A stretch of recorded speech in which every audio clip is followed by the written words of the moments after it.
नमस्कार दोस्तों, the Kavita show के इस एपिसोड में आपका स्वागत है। तो दोस्तों, सावन का महीना है और सावन का महीना लगते ही बुंदेलखंड में बहुत सारी रौनक देखने को मिलती है, क्योंकि सावन का महीना होता ही बुंदेलखंड के लिए ख़ास है। बहुत अलग अलग तरह के यहाँ पर कल्चर होते हैं, मेले होते हैं, बहुत लोग खुशियाँ मनाते हैं, बहुत सारी त्योहारें होना शुरू हो जाती हैं। तो मुझे लग रहा था कि हम क्यों ना अपने बुंदेलखंड के खासियत के बारे में बात करें।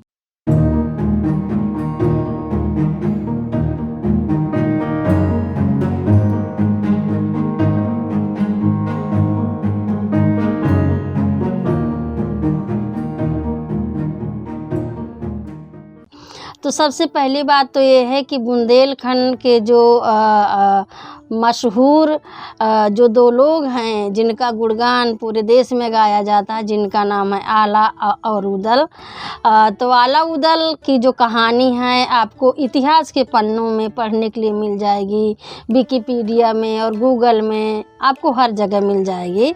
तो मैं मोटा मोटा बात करूँगी, क्योंकि अगर उनके इतिहास में घुसूँगी तो बहुत लंबा इतिहास है। लोग मछला रानी की कहानी बोलते हैं, उनके शायरा गाते हैं और बहुत सारा इतिहास अलग अलग ज़िले से जुड़ा हुआ है, चाहे मैहर हो, चाहे महोबा हो, झांसी हो, अलग अलग जगह पर उनकी प्रतिमा भी लगाई हैं। मिथक कोई लोग बोलते हैं, कोई लोग उसको सही बोलते हैं, लेकिन जो कुछ है, जो उन्होंने अपना इतिहास जो लिखा हुआ है वो बहुत ही मज़ेदार है। ख़ास करके महोबा में जो कजली मेला होता है, वहाँ पर 1 महीने तक पूरा मेला लगाया जाता है। अभी जो रक्षाबंधन आने वाला है, रक्षाबंधन के 1 दिन बाद वहाँ पर कजेलियाँ खूंटी जाती हैं। जो लोग एक तरह का गेहूँ बोती हैं, लड़कियाँ महिलाएं, तो वो ले कर के जाती हैं तालाब में, और बुंदेलखंड के अलग अलग ज़िले से लोग वहाँ पर जाते हैं, क्योंकि ख़ास करके माना जाता है कि 1 दिन पहले वहाँ पर कजली का मेला मनाया गया है। तो आज भी उनके याद में कजेलियाँ तालाब में खूंटी जाती हैं। फिर महोबा में जो तालाब है वहाँ पर पूरा मेला लगता है। बहुत बड़े बड़े कलाकार आते हैं, वहाँ पर दंगल होता है, नाच गाना होता है, ड्रामा होता है। महिलाएं वहाँ पर जा कर के झूला झूलती हैं, ख़रीदारी करती हैं, अपने मन का खाती पीती हैं। दोस्तों, यहाँ पर एक कहावत भी बहुत मशहूर है और लोग उसको गाते में कि किला कलिंजर क्या जाहिर है, सहरा जाहिर महोबे का। तो बांदा में किला भी है, और किला के से ज़्यादा लोग कह रहे हैं कि जो महोबे का जो शायरा है, जो आला उदल का शायरा है, वो ज़्यादा जाहिर है, मतलब मशहूर है।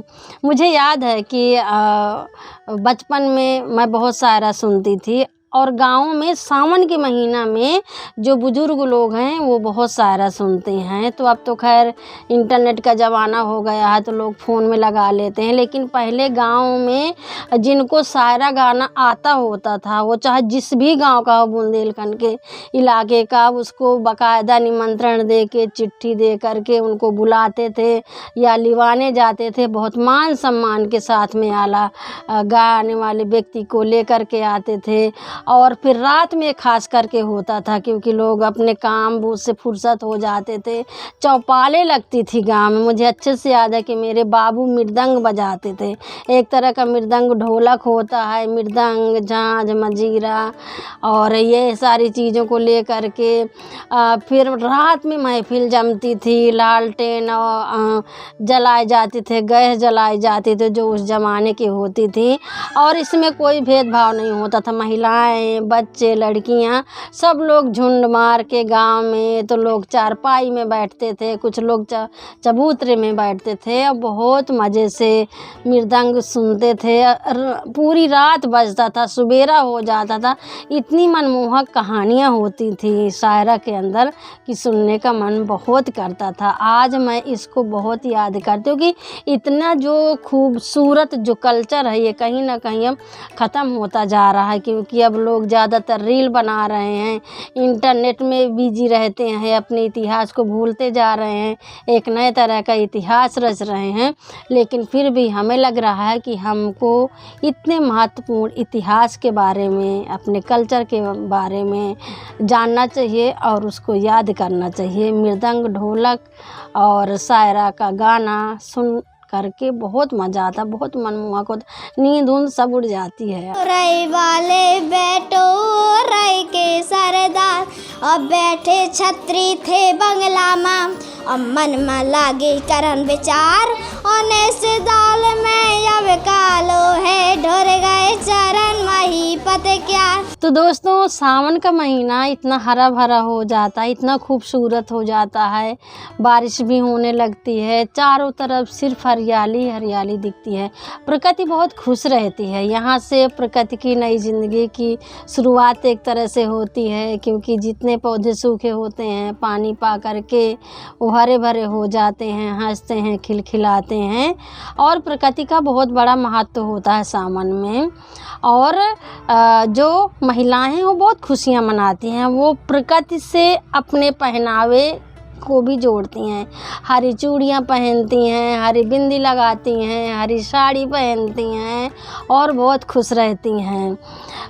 धरती और आधा आसमान जहाँ तक पेड़ जाता है वहाँ तक हरियाली ही हरियाली दिखती है, बहुत खूबसूरत लगता है। और बुंदेलखंड इलाका तो वैसे भी जंगलों से, पहाड़ों से घिरा हुआ इलाका है, तो यहाँ की खूबसूरती तो बहुत देखते ही बनती है।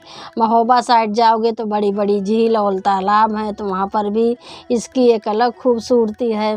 इसके अलावा सावन के महीने में पेड़ों में झूले पर जाते हैं, महिलाएं झूला झूलती हैं, गाना गाती हैं, मनोरंजन करती हैं, बहुत खूबसूरत लगता है, बहुत अच्छा लगता है। मैं फिर से कहूँगी कि मैं बार बार अपने बचपन की याद को आपके साथ में बांटती रहती हूँ, क्योंकि मेरी ज़िंदगी ही खेती, किसानी, पेड़ पौधे के बीच में बीती हुई है। समझ लो हमारे ज़माने में तो ये मेहंदी जो आजकल कोन चल गई है, जो कोन को लगाओ तुरंत में रच जाती है, तो वो नहीं थी।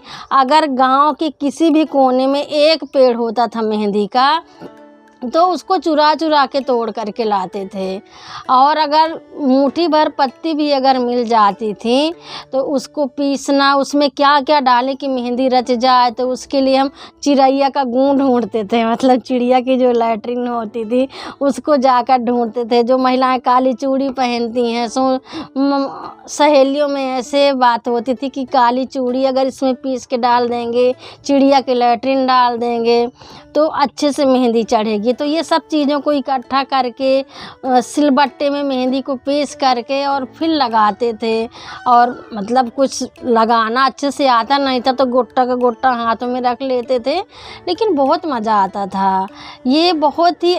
और वो वाली जो मेहंदी थी फ़ायदा भी बहुत करती थी, उसमें काला कलर नहीं होता था, उसका जो नेचुरल कलर आता था वो होता था, काफ़ी दिन तक लगी रहती थी, नुकसान भी नहीं करती थी।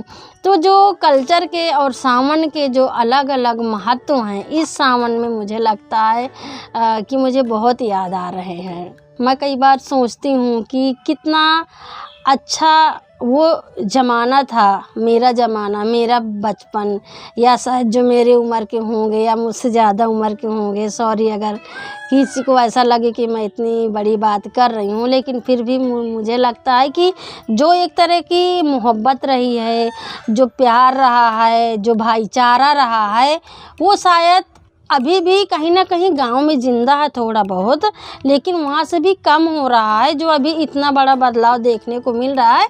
इसलिए मैं इसको याद कर रही थी। अब ज़्यादातर लोग गांव में एक साथ में बैठते नहीं हैं, ज़्यादा चौपालें नहीं लगती हैं, ज़्यादा लोग एक दूसरे से बात नहीं करते हैं, और तो और जब से ये मोबाइल फ़ोन आ गया, मैं तो कहती हूँ ये सबसे बड़ा इंसानों का दुश्मन है।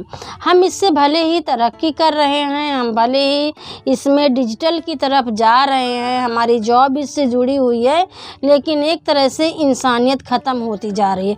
घर में रह कर के भी अच्छे से पति पत्नी से बात नहीं करते हैं, क्योंकि दोनों एक बेड में भले लेटे हैं लेकिन दोनों के हाथ में फ़ोन होते हैं। भाई बहन से अच्छे से बात नहीं करता, बहनें बहनें बात नहीं करती, दोस्त दोस्त बात नहीं करते हैं। लोग जब खाना खाते हैं तभी हो सकता है कि मुझे लगता है कि लोग एक दूसरे का फेस अच्छे से देखते होंगे और बातें करते होंगे, लेकिन ऐसा अब बहुत कम हो गया है। अब तो लोग फ़ोन से भी कम बात करते हैं, सीधे चैट करते हैं, मैसेज करते हैं। तो लोगों की आवाज़ें सुनने के लिए भी कितने दिनों तक हम लोग तरस जाते हैं। तो आप भी अपने अपने यहाँ के कल्चर को ज़रूर से मेरे साथ में शामिल करिए, बांटिए, कमेंट बॉक्स में आकर के बताइए। तो दोस्तों, अगर आप हमारी कम्युनिटी का सहयोग करना चाहते हैं तो आप ज़रूर से हमारे चैनल पर आइए और हमारे सदस्य बनिए। तो इस बार के एपिसोड में इतना ही। अगले एपिसोड में मैं फिर मिलूँगी कुछ खास करारी बातों के साथ में। तब तक के लिए दीजिए इजाज़त। नमस्कार। खबर लहरिया, आपकी खबर आपकी भाषा।